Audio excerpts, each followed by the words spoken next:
Hello friends, let's enjoy study with Pawan channel में आपका स्वागत है। आज मैं लेकर आया हूँ क्लास 10 का पॉलिटी का एनसीईआरटी का चैप्टर नंबर 3 जाति धर्म और लैंगिक मसले। ठीक है। और इस वीडियो में केवल मैं उन्हीं हाईलाइट पॉइंट्स को पढ़ूंगा जो आपके एग्जाम के पर्सपेक्टिव से काफ़ी ज़्यादा इंपॉर्टेंट होने वाला है, खासकर आपके बीपीएससी टीआरई के लिए और स्टेट के एग्जाम के लिए जो एनसीईआरटी एससीईआरटी बेस्ड क्वेश्चन पूछती है उसके लिए काफ़ी ज़्यादा इंपॉर्टेंट होने वाला है। इसलिए ये स्टार्ट करते हैं इस वीडियो को। देखिए, इसमें केवल हाईलाइट पॉइंट्स ही इंपॉर्टेंट होने वाला है आपके एग्जाम के पर्सपेक्टिव से। इस पेज में कुछ इंपॉर्टेंट कंटेंट्स नहीं है। नेक्स्ट पेज पे चलते हैं।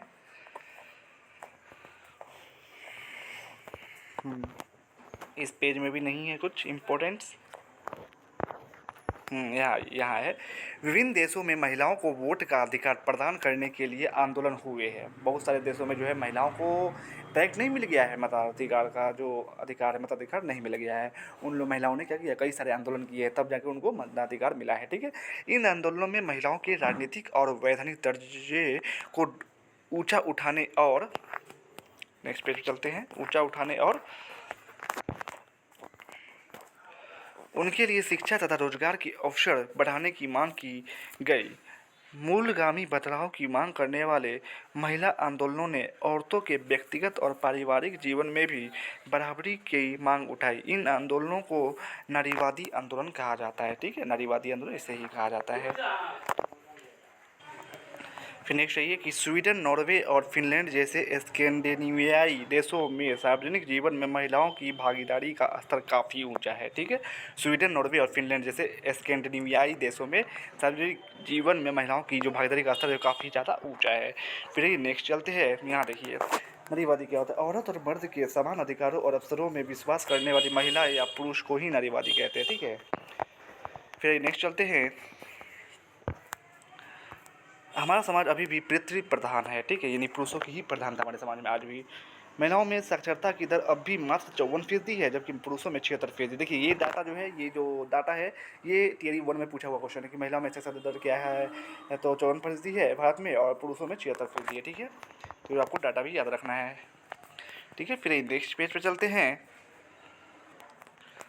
ये इससे देश का लिंग अनुपात प्रति 1000 लड़का पर लड़कियों की संख्या गिरकर 919 रह गया। ठीक है, वर्तमान समय में क्या है सेक्स रेशियो 919 महिलाओं पर 1000 पुरुष है। ठीक है। साथ लगा नक्शा बताता है कि कई जगहों पर यह अनुपात गिरकर 850 भी हो गया है, यानी 1000 पुरुषों पर 850 महिलाएं हैं। कहीं कहीं तो 800 से भी नीचे चला गया है। बताइए, लड़का लड़कियों के जो बीच का अनुपात है, अंतर है, वो 800 तक से नहीं भी चला गया है। ठीक है, रेशियो लिंग अनुपात।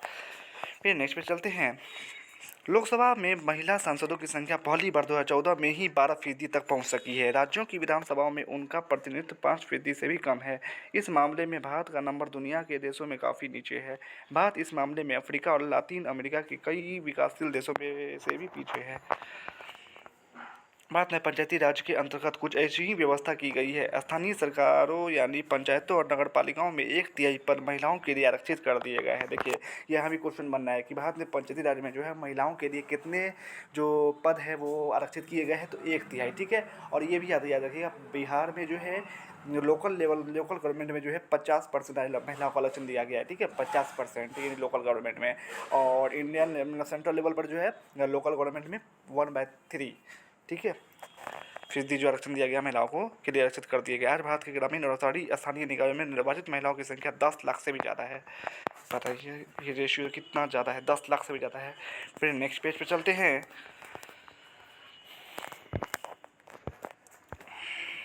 गांधी जी कहा करते थे कि धर्म को कभी भी राजनीति से अलग नहीं किया जा सकता है। धर्म से उनका मतलब हिंदू और इस्लाम जैसे धर्म से न होकर नैतिक मूल्यों से था, जो सभी धर्मों से जुड़े हैं।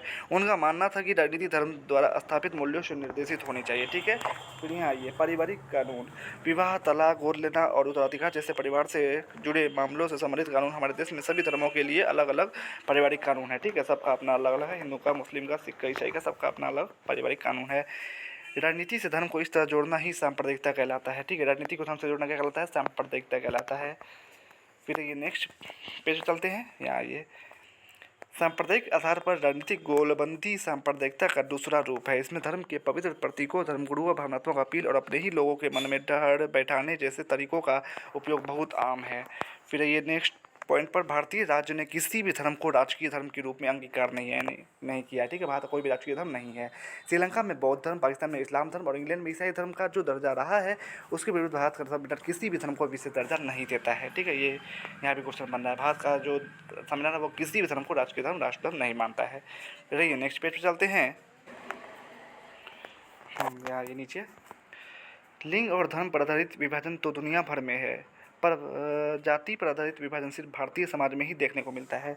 वर्ण व्यवस्था जाति समूहों का पदानुक्रम जिसमें एक जाति के लोग हर हाल में सामाजिक पायदान में सबसे ऊपर रहेंगे तो किसी अन्य जाति समूह क्रमागत रूप में उसके नीचे, ठीक है। फिर नेक्स्ट पेज पर चलते हैं।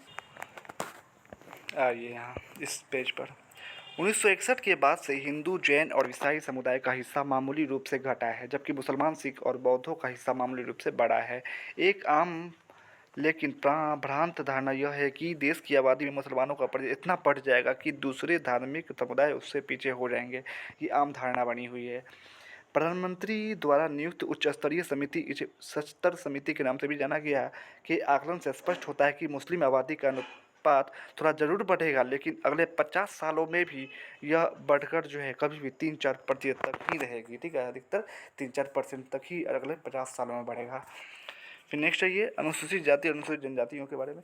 इन दोनों बड़े समूहों में अनुसूचित जाति और अनुसूचित जनजाति समूहों में ऐसी सैकड़ों जातीय और आदिवासी समूह शामिल है जिनके नाम सरकारी अनुसूची में दर्ज है। इसी के चलते इनके नाम के साथ जो है अनुसूचित शब्द लगाया गया है। अनुसूचित जातियों में जिन्हें आमतौर पर दलित कहा जाता है, सामान्यतः वे हिंदू जातियों आती है जिन्हें हिंदू सामाजिक व्यवस्था में अछूत माना जाता है।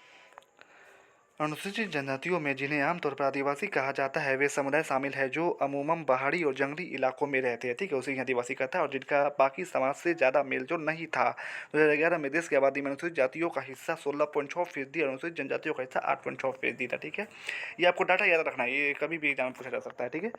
जनगणना में अभी तक अन्य पिछड़ी जातियों की गिनती नहीं की जाती है।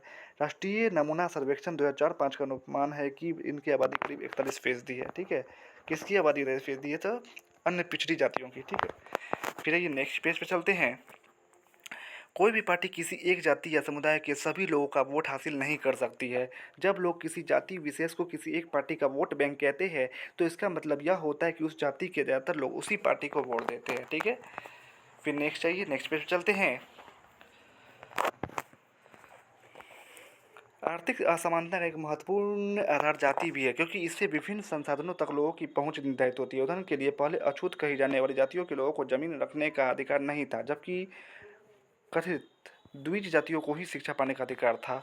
फिर नेक्स्ट ये औसत आर्थिक हैसियत जिसे मासिक खर्च जैसे हिसाबों से मापा जाता है अभी भी वर्ण व्यवस्था के साथ गहरा संबंध दर्शाते हैं। यानी ऊंची जाति के लोगों की आर्थिक स्थिति सबसे अच्छी है, दलित तथा आदिवासी की आर्थिक स्थिति सबसे खराब, जबकि पिछड़ी जातियों जो है बीच की स्थिति में है, ठीक है। फिर ये कुछ डाटा दिया है, आप देख सकते हैं कि अनुसूचित जनजाति 35.6 है, शहरी में, ग्रामीण में 45%। इस तरह से गरीबी रेखा से नीचे का मतलब है कि प्रति व्यक्ति प्रति माह 327 रुपये ग्रामीण और 455 शहरी रुपये से कम खर्च करने वाला लोग, ठीक है। राष्ट्रीय नमूना सर्वेक्षण 55वां 1999 में हुआ था, ठीक है। फिर नेक्स्ट पेज पर चलते हैं। इस पेज में कुछ इंपॉर्टेंट कंटेंट्स है नहीं। फिर नेक्स्ट आगे चलते हैं। हाँ, इसमें भी देखिए प्रश्नावली आ गई, अभ्यास का प्रश्न आ गया, इसमें भी कुछ इंपॉर्टेंट कंटेंट्स नहीं है। तो इस तरह जो है आपका क्लास 10 का पॉलिटी का चैप्टर नंबर 3 जो है वो यहाँ समाप्त होता है। वीडियो को कैसा लगा कमेंट में ज़रूर बताइएगा। अच्छा लगा तो प्लीज़ प्लीज़ प्लीज़ मेरे चैनल को सब्सक्राइब करें, शेयर करें, लाइक एंड कमेंट्स ज़रूर करें। बाकी मैं क्लास 9 का पॉलिटी का जो है पूरा वीडियो बनाकर अपने channel let's enjoy study with पर डाल चुका हूँ। उसका प्लेलिस्ट का लिंक मैं अपने डिस्क्रिप्शन बॉक्स में डाल दूँगा, वहाँ जाकर देख सकते हैं। बाकी क्लास 10 का पॉलिटी का ही चैप्टर नंबर 1 और 2 का भी लिंक मैं अपने डिस्क्रिप्शन बॉक्स में डाल दूँगा, वहाँ जाकर देख सकते हैं। For more look my channel, ठीक है। Thanks for watching and subscribe for more queries visit my channel.